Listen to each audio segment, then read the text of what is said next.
Welcome back to the class. Today the video will be based on a revision video of the chapter number 7, water. We already learned that water is essential and useful substance for each of us. Water is known as a universal solvent because of its property to dissolve in whether it is in a solid state, liquid state or for a gaseous state. Therefore, water is termed as a universal solvent. But all of this chapter is giving an importance that water should be used in a proper way, or else we can say that water should be conserved and thereafter the water resources should be maintained properly without any cause of water pollution. Now, of which about the water, as it is important, we can say constituent for each of our life, we termed as water a compound because it is made up of the elements such as hydrogen and oxygen. One molecule of water, it near about contains 2 atoms of hydrogen and 1 atom of oxygen, and it is scientifically proved. When 2 atoms of hydrogen combine with 1 atom of oxygen, it forms water, and thereafter the formula that we can use for water is nothing but H2O. Occurrence of water. As water is termed as most important constituent for each of our life, we can say water on the earth's surface. About the earth is covered with water. Most of the surface is covered with water. That means if suppose 5 portion is there of the earth's surface, then from the 5 portion, 4/5 of the portion of the earth's surface is covered by water. And there is a constituent separation of this water presence. That is, about 97% of water, total water, is present in the form of ocean. And what about the rest 3%? From that rest 3%, 2% of the water is in a form of the glaciers or the polar ice caps. And the rest of 1% is in the form of the sources of water such as river, lake, we can say pond, etc. That means for the utility of agricultural sector or for the uses of domestical use or domestic use, there is only 1% remaining. That 1% of water which is found in river, lake, such as sources of water, are thereafter being used in the field of agriculture as also for the consumption of our life too. Water is also present in the atmosphere. Water present in the atmosphere is in the form of the water vapors, mist, clouds, etc. Then what about water that is present in the human body or in the living organisms? There is absolute presence of water in each and every human body, of which 90% of water is present in human blood, whereas 70% of water is present in human body. It's differ according to the intake of food. For example, the fruits and vegetables. Each of them have a different criteria, or we can say percentage criteria of water level. And it's based on the same that we have in our day-to-day life. Also, the water level varies according to the seasons too. For example, the summer season, and if we take for the winter season, exactly the water consumption of summer season as well as the winter season will be differ. For example, just have a detailed record of the consumption of water by you in summer season. And the same you can just have a record that of consumption of water by you in winter season. Absolutely, you will find the difference in both seasons. Comparatively, in summer season, the consumption of water by us will be more. And then thereafter, about the winter season also. The same it is according to the criteria, the percentage level of water present in the fat as well as thin persons. It is also differ. So thereafter, the consumption of water or the water level present in the human bodies also changes. Perishable food and non-perishable food. So the term, what do you mean by perishable food?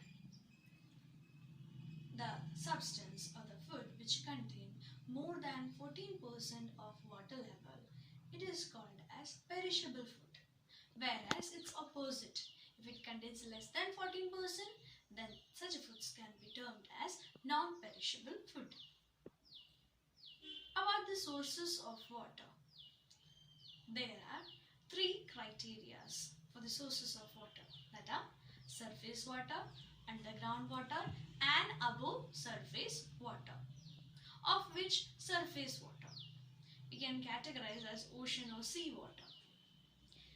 We already learned that the most proportion of water level in percentage rate, that is 97% of water is present in ocean and sea.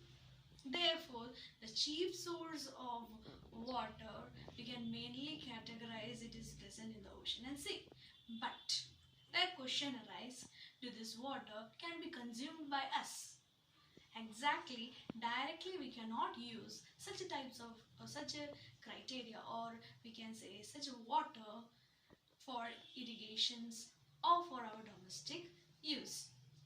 Why? Because this sea water, as it is the chief source of common salt, it has a high concentration of salt in it. Therefore, this water is termed as saline water.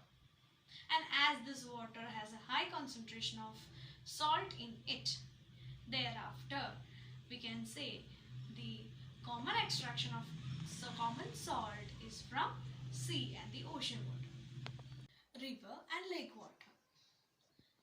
The water of river and lake comes from mostly due to rain and melting of snow from the mountain.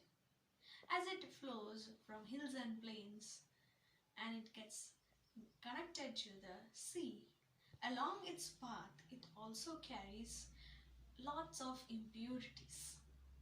It can be either a dissolved impurities or suspended impurities, which may contain harmful bacteria too.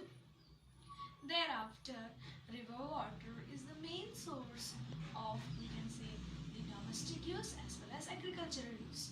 But can we use it directly? No, because as it contains different types of impurities which are stated above, they are unfit for us for drinking without the process of filtration. Then what about the next? That is underground water. The water, we can say the rainwater, normally it seeps into the soil and get collected through the non-porous rock, and this collected water is thereafter called as underground water. It's a main source of water, and thereafter it also contains different types of impurities in them. But such types of impurities are removed in, we can say, in a natural way. That is because of its movement from different layers of soil, it gets naturally filtered. But the major amount of, we can say, water proportion is being collected just because of the rainwater. Rainwater. The occurrence of rain is clear evidence for the presence of water in air.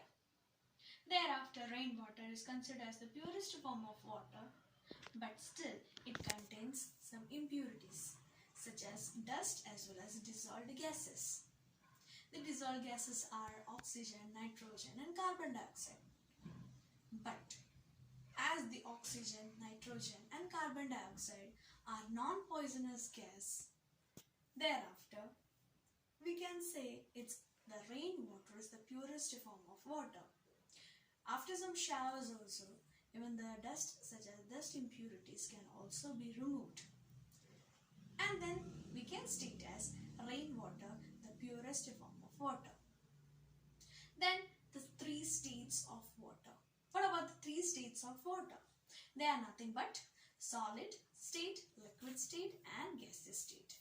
The best example is ice.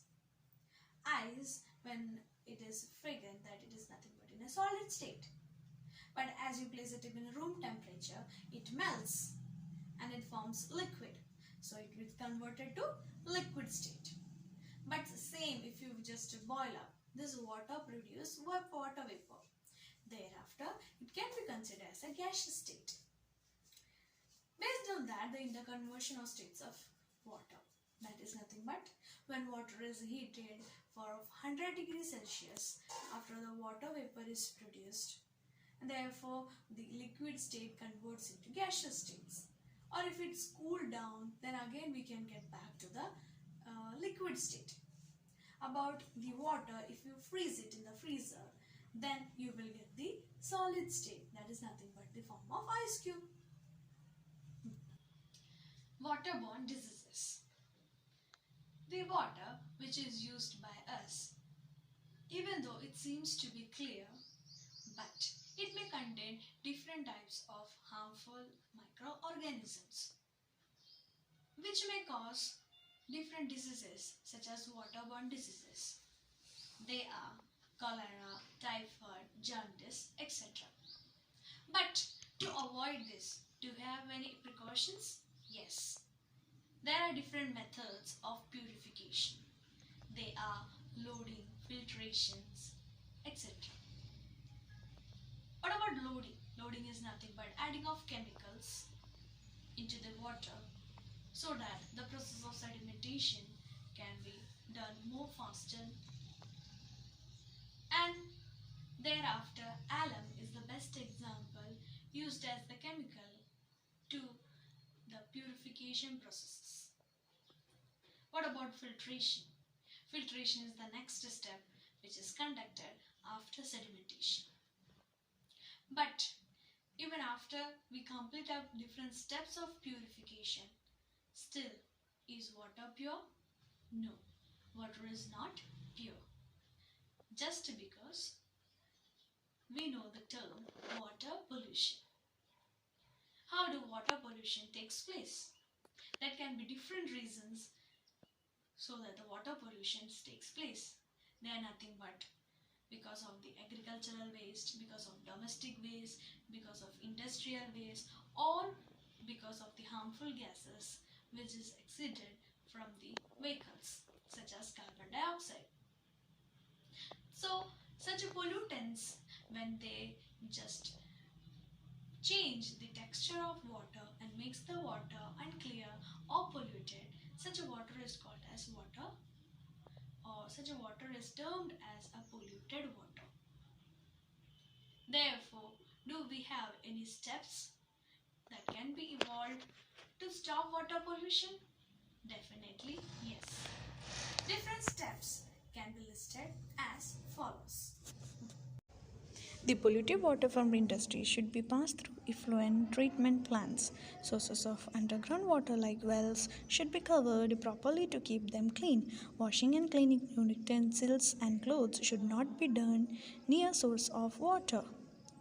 Bathing and cleaning of animals in or near source of water like rivers, lakes should not be done.